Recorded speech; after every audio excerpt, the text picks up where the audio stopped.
Right breaking news అయితే చూస్తున్నాం. అనంతపురం జిల్లా బుక్కరాయి సముద్రంలోని సెంట్రల్ యూనివర్సిటీలో ఉద్రిక్తత చోటు చేసుకుంది. విద్యార్థినులు ఆందోళనకు దిగారు. కొందరు గుర్తు తెలియని వ్యక్తులు అమ్మాయిల బాత్రూంలోకి తొంగి చూశారని విద్యార్థినులు ఆరోపించారు. క్యాంపస్ లో తమకు రక్షణ కరువైందని ఆవేదన వ్యక్తం చేశారు.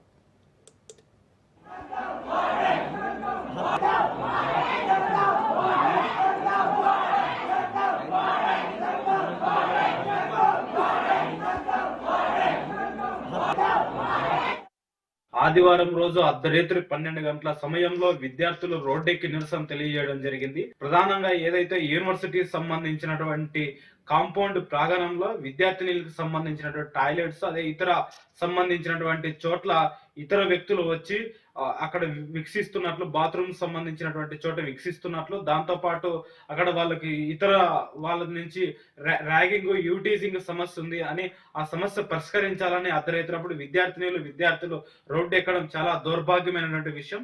గత 4 రోజుల క్రితం యూనివర్సిటీకి సంబంధించినటువంటి హాస్టల్ ఫీజులు పెంచారు. ఆ పెంచినటువంటి ఫీజులు తగ్గించాలని అనేటువంటి క్రమంలో 4 రోజుల క్రితం ఈ సెంట్రల్ యూనివర్సిటీ విద్యార్థులు రోడ్డు ఎక్కి ధర్నా కార్యక్రమం నిర్వహించారు. మరి ఈ రోజు కూడా అక్కడ ఉన్నటువంటి విద్యార్థినులకు రక్షణ కల్పించాలంటూ, అదేవిధంగా అక్కడ ఏదైతే యూనివర్సిటీ ఉందో యూనివర్సిటీలో నాణ్యమైన భోజనం అందించాలని చెప్తూ ఈరోజు సెంట్రల్ యూనివర్సిటీలో చదువుతున్నటువంటి విద్యార్థులు, వివిధ రాష్ట్రాల నుంచి వచ్చినటువంటి విద్యార్థులు రోడ్డెక్కి ప్రశ్నిస్తున్నారు.